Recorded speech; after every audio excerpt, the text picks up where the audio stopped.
the guy who is stood on the square at the beginning. The guy's going to pass, he's got to be capable. Yes. But then, I joined the army to go on the SAS. Your career comes to a point where you go on selection. You're then unsuccessful. So, is my career over? If I was advising someone shortly after I was successful in the jungle, I would say... You've taken part in some of the toughest training and selections available in the British military. How many Special Forces selection courses have you been involved in? Administered or taken part in? No, taken part in two, I guess. You mean from the 10th Lance Jack who tells you the next RV? Right, I suppose I did 6 years, I would say. 3 cycles of 2 years. So at every stage, sort of, as the 10th Lance Corporal who tells you the next RV, to the training team member of staff, to the sort of chief instructor. So that gives you a unique 360-degree view. And is there a type of person that the paras look for, and then step 2 that Special Forces look for? Yeah, I've always had a philosophy on this, and I might be right, I might be wrong. Let's suppose a new course is starting up, and this new course is simply to join the British Army in an elite infantry unit like the paras. Okay, you will get, say, I don't know, 80 blokes turn up and stand on the square with their suitcases on day one. I don't know what the pass rate would be. If the pass rate was 20%, you'd probably find there's 30 guys in that who've definitely got what it takes. Yeah. Okay. They are already there. What you've got to find out is who hasn't got what it takes.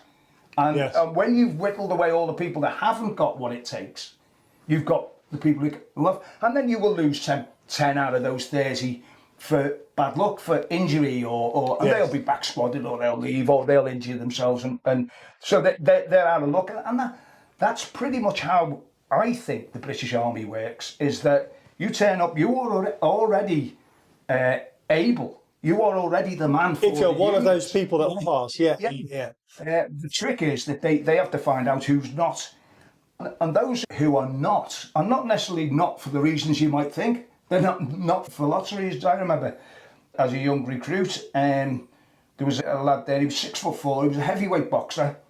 We'd been there about 6 weeks, and I came into the toilets one time, and he was crying in the cubicle. He was 6'4". I mean, if you imagine me at a similar age was about 11 stone, 11.5 stone. He was about 18 stone. He was a monster of a man. He'd never taken any abuse off anyone. Well, all of a sudden, he was in a situation which was so alien to him. Then he left, and I'm sure he had a very, very happy life after it. Yes. You know, he was not, even though he may have the physical attributes that you would say, yeah, we'll have him.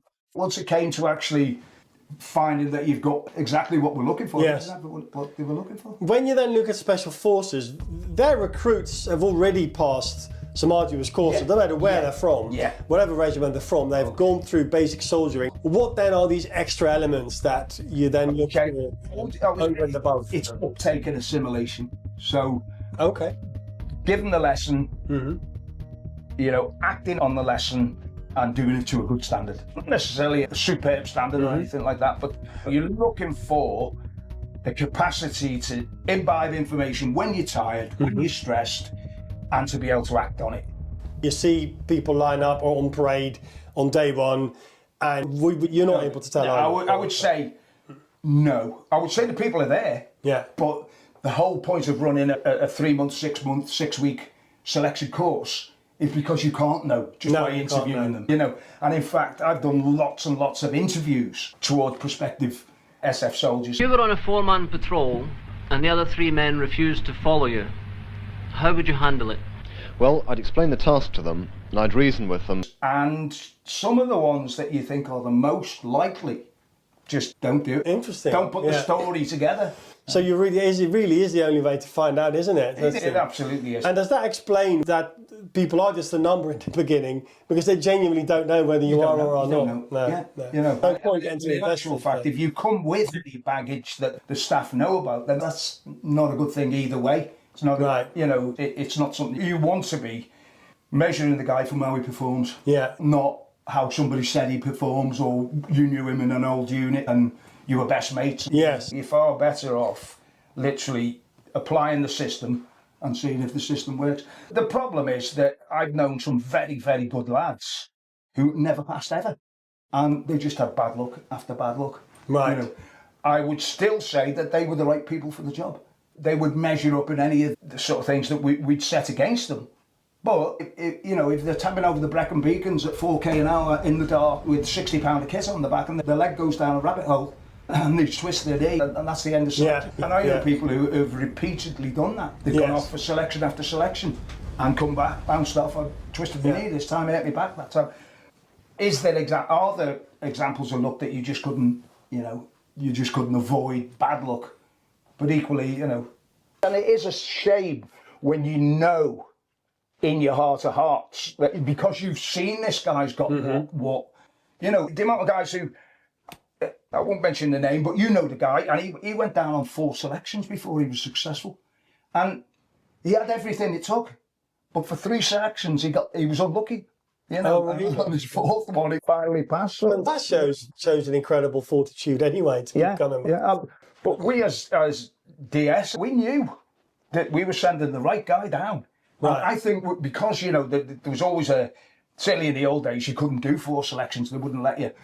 But these were injuries, these weren't failures. These were the guy twist his knee. So I think you've got a lot more leeway, especially if the med officer says that this in injury, the guy can't carry on, but he's a good guy. So I know that we did have to fight for some guys and say, you really should have another look at this guy, rather than saying no, you've done 2 selections, you're not interesting. This guy, you want to have a look at him because he's measured up in every test we've set on him.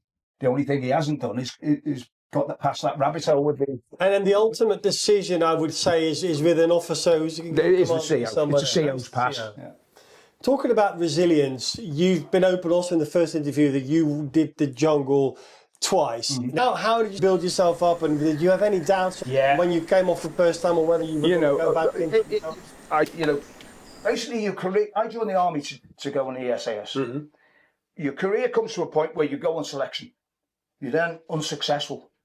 So, is my career over, or am I going to have to pass this? So it's almost like you've got to really want it. Yeah.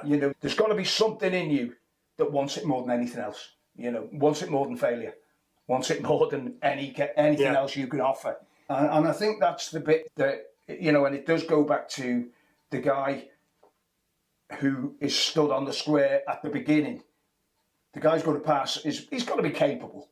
Yes. But then he's got to want it, because if he doesn't want it, he won't. Yes. He won't apply himself. If I was advising someone shortly after I was successful in the jungle, I would say get yourself on the patrol course. Right. Yeah. I can make excuses, and I'm happy to do for why I wasn't successful on the first jungle course. And my reasons were that as 9 Squadron of Royal Engineers and as a pre-para training staff, I was in the gym. Yeah. 24/7 sort of thing. I was when I say the gym, I mean, we were out on the hills tabbing, or now what I would have loved to have done, I'm sure that I would have walked the jungle course had I have done a recent patrols course, because all as the jungle selection is a jungle patrols course. It just teaches you to patrol in the jungle, by that, to all the different skills that are involved in it. So when I did selection first time and I did the jungle, I was doing the jungle patrols course. So when I did selection the second time, so long as I could pass the hills all over again, I was just reliving that. Now I'd done it once, so I was, I was fine. And so how did I prepare for passing selection? I did the jungle course on selection. I acquitted myself sufficiently well as a Royal Engineer for them to say, all you got to do, mate, is get your control skills on. Interesting.